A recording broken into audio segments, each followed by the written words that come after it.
अल्हम्दुलिल्लाह वस्सलातु वस्सलाम अला रसूलिल्लाह व अला आलिहि वसहबिहि अजमईन अम्मा बाद। अऊज़ु बिल्लाहि मिनश शैतानिर रजीम बिस्मिल्लाहिर रहमानिर रहीम। इन्नद-दीना इंदल्लाहिल इस्लाम। रब्बि इश्रह ली सदरी व यस्सिर ली अमरी वहलुल उक़दतम मिन लिसानी यफ़क़हू क़ौली। मैं आप सबका दावा साइकोलॉजी की सीरीज़ के 7वें एपिसोड में खैर मक़दम करता हूँ। अस्सलामु अलैकुम व रहमतुल्लाहि व बरकातुहू। हम चेंजिंग पीपल्स बिहेवियर के बारे में बात कर रहे हैं और इसके लिए हमने बहुत सी टेक्निक्स हम अभी तक सीख चुके हैं और आप लोगों को करना क्या है, इन टेक्निक्स को आपको अप्लाई करना है, इन टेक्निक्स को आपको यूज़ करना है। और जब तक आप यूज़ नहीं करेंगे तब तक आपको इनका जो बेनिफिट है वो नज़र नहीं आएगा।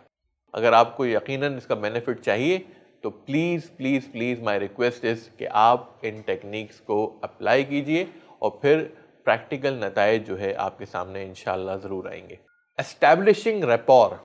रेपॉर एक बहुत ही इफ़ेक्टिव टेक्निक है। यानी कि अगर आप दावत का काम कर रहे हैं और आपको एक अजनबी शख्स दिखता है, मिसाल के तौर पर आप अपने अपार्टमेंट में रहते हैं और एक नया सिक्योरिटी गार्ड वहाँ पे तैनात किया जाता है, तो आप क्या करेंगे? आपको पता चला है कि वो गैर मुस्लिम है, आपको इस्लाम का मैसेज उस तक पहुँचाना है, तो आप क्या करेंगे?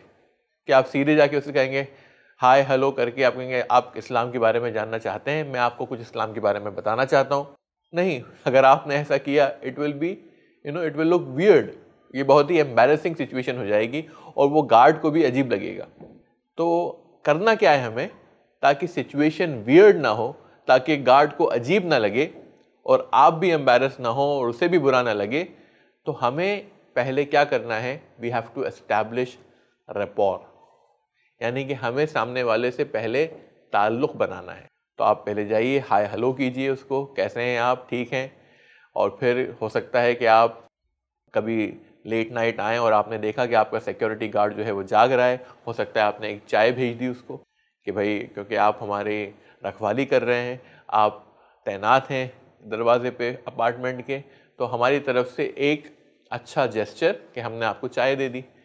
हो सकता है अगली बार आपकी फिर उससे मुलाकात हो, कुछ आपकी ऐसे डिस्कशंस हो जाएं जो आप में और उसके दरमियान शायद वो लाइक्स हों या डिसलाइक्स हों, कि आप दोनों किसी चीज़ को पसंद करते हो या आप दोनों किसी चीज़ को नापसंद करते हो, उनके बारे में डिस्कशन हो जाए। हो सकता है उसे फुटबॉल पसंद हो सकता है उसे क्रिकेट पसंद हो, तो कुछ उस बारे में बात हो जाए। तो इससे क्या होगा, आपका कनेक्शन बैठ जाएगा, आपका ताल्लुक़ जुड़ जाएगा। तो जब आपका ताल्लुक़ जुड़ गया, आपने उसको चाय भी भेज दी, आपने थोड़ा हंसी मजाक से हो गया, कुछ बातचीत हो गई, लाइक्स और डिसलाइक्स के बारे में डिस्कशन हो गया। अब अगर आप उससे इस्लाम के बारे में कोई बात करेंगे इंशाअल्लाह, तो वो फिर आपकी बात सुनेगा और फिर इस्लाम की बात उसको वियर्ड नहीं लगेगी। दोनों आप एम्बैरस फील नहीं करेंगे, बल्कि आप आसानी से इस्लाम की बात उस तक पहुंचा सकते हैं और आप बता सकते हैं कि मैं ये रिलीजन फॉलो करता हूं और ये इस्लाम के बारे में मैं तुमको कुछ बताना चाह रहा था। और इस तरह से इंशाअल्लाह जब रेपॉर एस्टैब्लिश हो जाएगी तो फिर इस्लाम की बात करना जो है वो आसान हो जाता है। इसी तरह अगर आप ट्रैवल कर रहे हैं, कई बार क्या होता है हम बहुत ज़्यादा ओवरडू कर देते हैं रेपॉर को। कई लोग जो हैं वो वेदर के बारे में बात कर रहे हैं, क्लाइमेट के बारे में बात कर रहे हैं, या क्रिकेट के बारे में ही करे जा रहे हैं बात, या सॉकर के बारे में ही बात करे जा रहे हैं, फुटबॉल के बारे में, या किसी ऐसे टॉपिक पे जो करंट अफेयर्स का टॉपिक है और उस टॉपिक पे बात करे जा रहे हो, इस्लाम की बात आ ही नहीं रही। तो डोंट ओवरडू रेपॉर। रेपॉर को आप ओवरडू मत कीजिए। दूसरी चीज़ जो मैं आपके सामने रखना चाहूँगा रेपॉर के ताल्लुक से, कि अगर आप शॉर्ट टाइम है आपके पास, जैसे कि मिसाल के तौर पे आप बस में सफ़र कर रहे हैं और सामने वाला जो है अजनबी जो आपके साथ में बैठा है, आपको इस्लाम की बात उससे करना है, तो आप क्या करेंगे? क्या आप उसके बारे में हालचाल जानना शुरू हो जाएंगे, लाइक्स और डिसलाइक्स के बारे में डिस्कशन करना शुरू हो जाएंगे? इतनी देर में तो वो अगले स्टॉप पे उतर ही जाएगा। तो इसलिए अगर टाइम शॉर्ट है तो rapport is not the best technique. अगर आपके पास अच्छा खासा टाइम है, आप ट्रेन का सफ़र कर रहे हैं और आपके साथ सामने वाला बैठा हुआ है एक ही कंपार्टमेंट के अंदर, तो उसमें आप रेपॉर इस्तेमाल कर सकते हैं। ये अच्छी टेक्निक रहेगी कि आप उससे बातचीत करें, उसके बारे में कुछ जानें, अपने बारे में कुछ बताएं, लाइक्स और डिसलाइक्स के बारे में डिस्कशन करें और फिर जो है रिलीजन का टॉपिक आप लेकर आ सकते हैं। धर्म के बारे में बात कर सकते हैं एक दूसरे के, और अगर उसके जहन में कोई गलत फहमी मौजूद हो इस्लाम के बारे में तो हो सकता है वो आपसे सीधा ही आकर पूछ ले, या फिर अगर आप प्रैक्टिसिंग मुस्लिम हैं और वो आपको देखता है तो हो सकता है वो इनिशिएट कर दे रिलीजन के बारे में बातचीत करना। तो अगर टाइम आपके पास अच्छा खासा है तो rapport is one of the best techniques, लेकिन अगर टाइम शॉर्ट है तो शॉर्ट टाइम में rapport is not the best technique. तो उसके लिए फिर आप दूसरी टेक्निक इस्तेमाल कर सकते हैं कि अगर आप कुछ ही वक्त के लिए बस में सफ़र कर रहे हैं और कोई क्रिश्चियन आपके पास आके बैठ जाता है तो आप अपनी एक किताब निकालिए, और हो सकता है उस किताब का नाम हो Christ in Islam by Ahmed Deedat साहब की जो किताब है क्राइस्ट इन इस्लाम। अब वो जो क्रिश्चियन आपके साइड में बैठा है वो देखेगा कि कोई मुसलमान है, दाढ़ी वाला है, और वो क्राइस्ट इन इस्लाम की किताब पढ़ रहा है, तो वो आपसे पूछेगा भाई साहब ये क्या पढ़ रहे हैं आप, ये क्राइस्ट इन इस्लाम कौन है? तो फिर आप जो है फौरन उससे बातचीत करना शुरू कर सकते हैं। तो he will initiate the dialogue. इसी तरह अगर वो क्रिश्चियन है और क्रॉस पहना है तो आप पूछ सकते हैं भाई साहब ये क्रॉस क्यों पहने हैं आप समझ रहे बात? तो अगर आपने पूछा क्रॉस क्यों पहने, आपके बैक ऑफ द माइंड क्या है, मैं क्रूसिफिक्शन के बारे में बात करने वाला हूँ। ठीक है, तो इस तरह से आप दावत का काम जो है इनिशिएट कर सकते हैं। कोई किताब देकर जा सकते हैं इंशाल्लाह। तो किताब देना, डीवीडीज देना, सीडीज देना, ये सारी चीज़ें शॉर्ट मुलाकात के अंदर, या आप कोई फ्लायर भी छोड़ के जा सकते हैं। एक कोई फ्लायर आपके ऊपर है, ईश्वर के ऊपर कोई फ्लायर बना हुआ है, आपने वो कि ईश्वर है कौन, उसके ताल्लुक से आपने वो फ्लायर उसके हाथ में दे दिया, उसके पीछे आपने अपना नंबर लिख लिया। अब क्योंकि वक्त बहुत कम था, आप अगले स्टॉप पर उतर गए। अब वो अगर आपकी बात से मुतासिर हुआ है, उस फ्लायर से मुतासिर होगा, तो वो आपको ज़रूर उस नंबर पर फ़ोन करेगा इंशाल्लाह। तो ये शॉर्ट मुलाकात के अंदर जो है आप अपनी बात रख सकते हैं। एक बार मैं खुद ट्रेन में जा रहा था, तो ये बात है उस ज़माने की, मैंने जब दावती लाइन में कदम रखा तो ईसाइयत में मुझे बहुत दिलचस्पी थी, क्योंकि अहमद दीदार साहब को सुना था तो उनके लेक्चर्स को मेमोराइज़ कर लिया था। तो हमेशा क्या होता था कि मैं ढूंढता रहता था कोई ईसाई मुझे मिल जाए तो मैं इस्लाम की बात उसके सामने रखूं। तो एक बार मैं ट्रेन में सफ़र कर रहा था तो पता चला कि मेरे साइड में जो बैठा है वो ईसाई है और वो सिगरेट पी रहा था। तो मैंने क्या करा, मैंने सीधे बात शुरू कर दी, क्योंकि बहुत एंथुजियाज़म था। मैं उस ज़माने में यंग था, आज भी यंग हूँ वैसे, लेकिन उस ज़माने में जो है मेरी उम्र काफ़ी कम थी। तो मैंने सीधा जो है ईसाइयत पर बात शुरू कर दी। मैंने कहा तुम्हें पता है, do you know that we Muslims also believe in Jesus? क्या तुम जानते हो कि हम मुसलमान भी ईसा अलैहि सलाम में मानते हैं? इतना मेरा कहना था कि वो शॉक हो गया। सिगरेट पी रहा था वो, उसके हाथ में सिगरेट थी, उसका धुआं रुक गया कुछ देर के लिए। उसने मतलब आउट ऑफ द ब्लू ये आगे एकदम क्या कह रहा है कि हम मुसलमान भी जो है वो ईसा अलैहि सलाम में मानते हैं। तो उसने क्या करा, उसने मुझसे कहा कि क्या तुमको भी सिगरेट चाहिए? यानी उसे लग रहा था कि शायद मैं सिगरेट मांगने के लिए ईसा अलैहि सलाम के बारे में कुछ अच्छा कह रहा हूँ। तो मैंने कहा नहीं मैं सिगरेट नहीं पीता, लेकिन मैं तुम्हें सिर्फ ये बताना चाह रहा हूँ कि ईसा अलैहि सलाम में मुसलमान भी मानते हैं। और फिर अल्हम्दुलिल्लाह काफ़ी अच्छा डायलॉग हुआ, काफ़ी अच्छी बातचीत हुई, और उस ट्रेन के सफ़र में मैंने इस्लाम के ताल्लुक़ से और ईसा अलैहि सलाम के ताल्लुक़ से उसके सामने बात रखी अल्हम्दुलिल्लाह।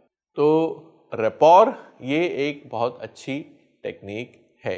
लेकिन कई बार क्या होता है, कुछ लोग टेक्निक्स गलत जगह भी इस्तेमाल कर देते हैं। एक दाई ने नबी करीम सल्लल्लाहु अलैहि वसल्लम की एक टेक्निक इस्तेमाल की और वो काम नहीं करी, यानी वो टेक्निक कारगर साबित नहीं हुई। तो उसे बहुत शौक लगा कि नबी करीम सल्लल्लाहु अलैहि वसल्लम की टेक्निक मैंने इस्तेमाल करी और वो काम नहीं आई। उसका एक गैर मुस्लिम दोस्त था जो कि काफ़ी प्रोमिस्कस था। प्रोमिस्कस समझते हैं हम, यानी कि उसके काफ़ी अफेयर्स थे, बहुत सारी गर्लफ्रेंड्स थी। कभी इसके साथ अफेयर करता था, कभी उसके साथ अफेयर करता था, कभी उसको घुमाने लेके जाता था, कभी उसके साथ डिस्कोथेक जाता था। तो इस तरह से उसके ताल्लुकात थे। तो इस शख्स ने, इस मुसलमान दाई ने उससे कहा कि भाई ये सब करना तुम छोड़ दो, ये अच्छी बात नहीं है। क्या तुम्हें अच्छा लगेगा कि तुम्हारी बहन के साथ कोई ऐसा करे? तो उस लड़के ने जवाब दिया, उस गैर मुस्लिम लड़के ने जवाब दिया कि अगर मेरी बहन राज़ी है और उसके साथ जो है बॉयफ्रेंड वो भी राज़ी है तो मुझे कोई परेशानी नहीं है। मुझे क्या परेशानी हो सकती है, वो जाने, उनका काम जाने। तो आप बात को समझ रहे हैं।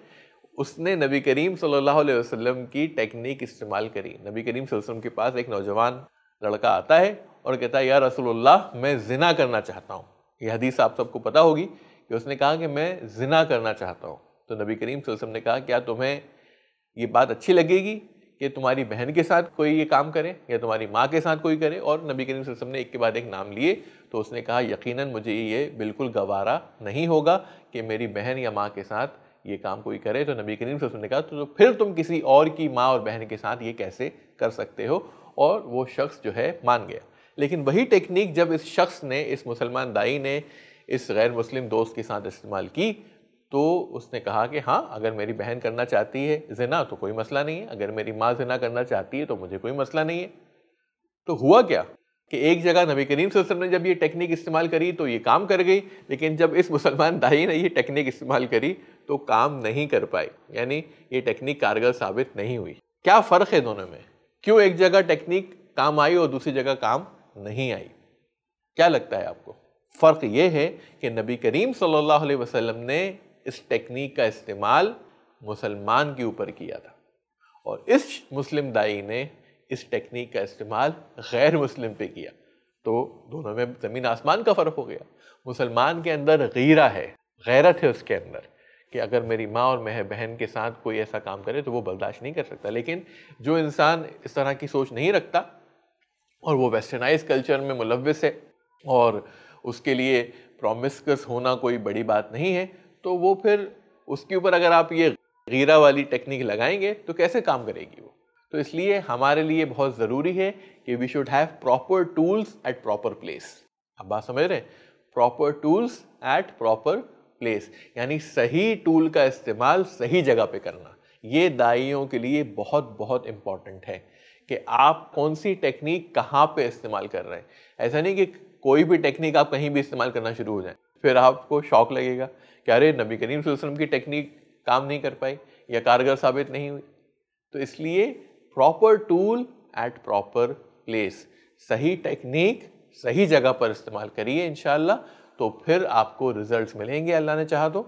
और रैपॉर एक बहुत अच्छी टेक्निक है जिसका इस्तेमाल हमें करना चाहिए, ख़ास तौर पे अजनबियों के साथ उनसे ताल्लुक़ बनाना, उनसे कनेक्शन इस्टेब्लिश करना। एक जगह पे मस्जिद थी और लोग आकर नमाज़ पढ़ते थे मस्जिद में, और मस्जिद के बाहर ही कुछ मुसलमान थे जो हंसी मजाक कर रहे हैं, चेस खेल रहे हैं, कुछ और खेल खेल रहे हैं, लेकिन नमाज का टाइम होता था और वो नमाज पढ़ने नहीं जाते थे। लोग नमाज पढ़ने के लिए आते थे मस्जिद में और इन लोगों को देखते हुए जाते थे, और they used to give them a dirty look, नमाज का टाइम हो रहा है और ये लोग बैठे हुए हैं अभी तक यहाँ पर और नमाज के लिए नहीं आ रहा है, तो सब घूर घूर के जाते थे उनको।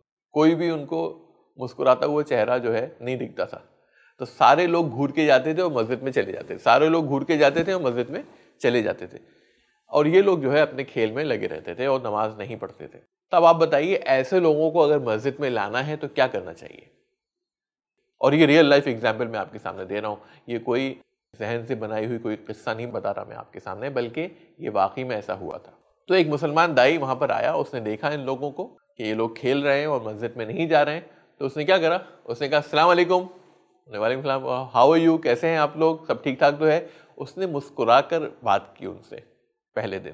तो उन लोगों को भी शौक लग गया कि अक्सर जो भी लोग मस्जिद जाते हैं या मस्जिद जाने वाले जो लोग हैं वो सब उन्हें घूर के जाते हैं, और ये पहला ऐसा शख्स है जो उनसे सलाम दुआ करके मुस्कुरा के बातचीत करके मस्जिद में दाखिल हो गया।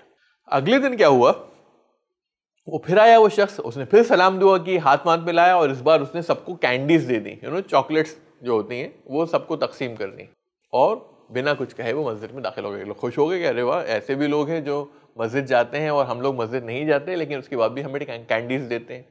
तीसरे दिन वो आया, उसने फिर मुस्कुरा के सलाम दुआ करी और कहा कैसे हैं आप लोग, सब खैरियत तो है? तो और उसने कहा कि आप लोग मुसल्ले की बाहर ही बैठे रहते हैं, मस्जिद की बाहर ही बैठते हैं, चलिए आइए नमाज पढ़ते हैं। अब क्योंकि उसने रैपॉर बना ली, कनेक्शन एस्टैब्लिश कर लिया, पहले दिन मुस्कुरा के बात की, दूसरे दिन कैंडीज बांटी, और तीसरे दिन फिर उसने जब मुस्कुरा के कहा कि आप लोग मस्जिद क्यों नहीं आ जाते, नमाज का टाइम हो रहा है, अजान हो रही है, आप लोग आइए अंदर, तो वो लोग उसको मना नहीं कर पाए, और अल्हम्दुलिल्लाह सुम्मा अल्हम्दुलिल्लाह सारे के सारे लोग मस्जिद गए, उन्होंने वज़ू किया, वज़ू करके उन्होंने नमाज पढ़ी। तो आप देखिए कैसे रैपॉर जो है काम करती है, यानी कि जैसे ही आपने कनेक्शन बना लिया, ताल्लुक़ बना लिया सामने वाले से, और फिर आपने जो आप बात करना चाहते थे वो आपने बात करी, तो उसके अंदर जो है अल्हम्दुलिल्लाह सुम्मा अल्हम्दुलिल्लाह आपको चेंजेस नज़र आएंगे और जो आप चाहते हैं कि लोग करें फिर इंशाल्लाह रैपॉर की वजह से वो चीज़ पॉसिबल हो सकती है इंशाल्लाह।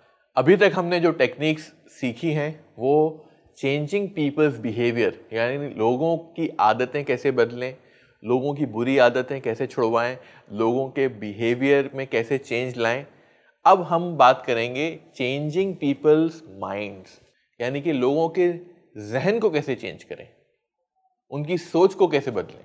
नबी करीम सल्लल्लाहु अलैहि वसल्लम की एक बहुत ही मशहूर हदीस है कि अगर किसी इंसान को गुस्सा आ जाए, अगर किसी इंसान को गुस्सा आ जाए तो क्या करना चाहिए बताइए। क्या कहा है नबी करीम सल्लल्लाहु अलैहि वसल्लम ने? नबी करीम सल्लल्लाहु अलैहि वसल्लम ने कहा है कि अगर आप उस गुस्से की हालत में खड़े हो तो आप क्या करिए, बैठ जाइए।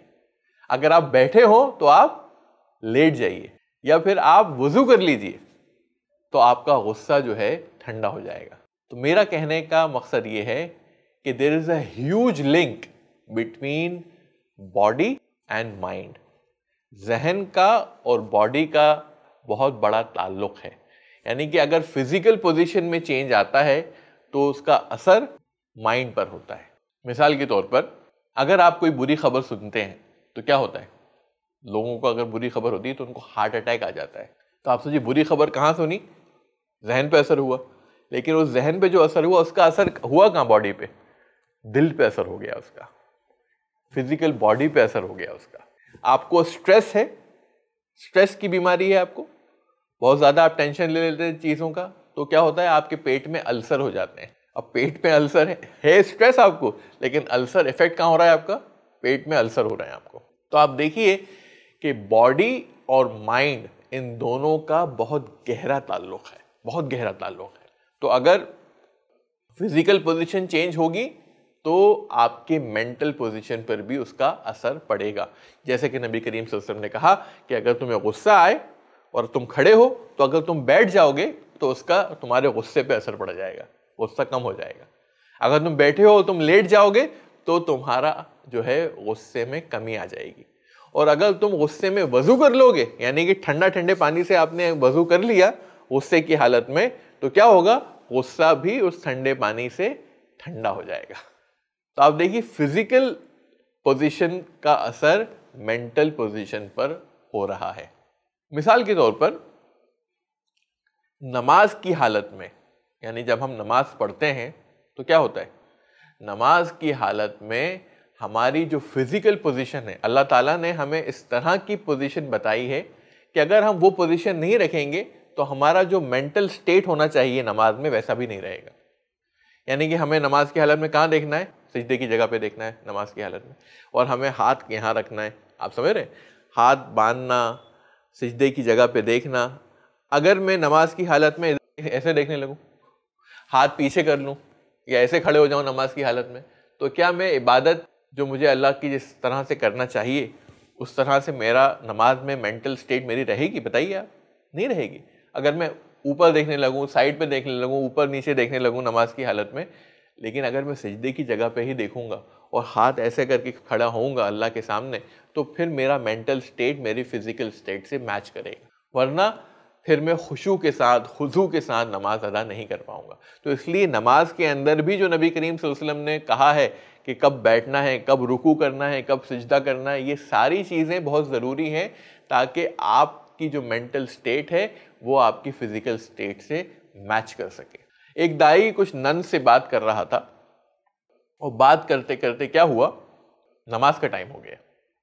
तो उसने नन से कहा, क्रिश्चियन नन थी, उसने कहा मैं नमाज पढ़ लेता हूँ और उसके बाद हम कंटिन्यू करेंगे। तो उसने नमाज पढ़ी। जब उसने नमाज पढ़ी और वो सलाम फेरा तो उन क्रिश्चियन नन्स ने उसके पास आके क्या कहा पता है आपको?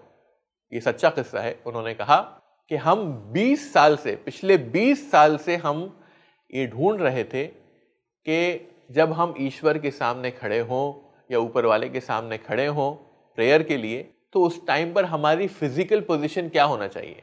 तो आपने क्रिश्चियंस को अक्सर देखा होगा कि या तो वो नील डाउन करते हैं, घुटने के बल बैठ जाते हैं, या क्लैस्पिंग द फिंगर्स यानी कि उंगलियों को क्लैस्प कर देते हैं और फिर प्रे करते हैं। उन्होंने कहा हम 20 साल से उन पोजीशंस को ढूंढ रहे थे कि मैं अपनी फिजिकल पोजीशन क्या करूं ईश्वर के सामने ताकि हम कंसंट्रेट कर पाएं प्रेयर के अंदर। हम लोगों को वो नहीं मिली पोजीशन जब तक कि हमने तुम्हें नमाज पढ़ते नहीं देखा। तो जब हमने तुमको नमाज पढ़ते देखा तब हमें एहसास हुआ इस बात का कि ये जो फिजिकल पोजीशंस तुम इख्तियार कर रहे हो नमाज में, ये बेस्ट पोजीशंस हैं जब हम ईश्वर के सामने खड़े हों उस ताल्लुक से। यानी कि फिजिकल पोजीशंस ऑफ सलाह are the best positions when we stand before our lord so that our mental position will match the physical position.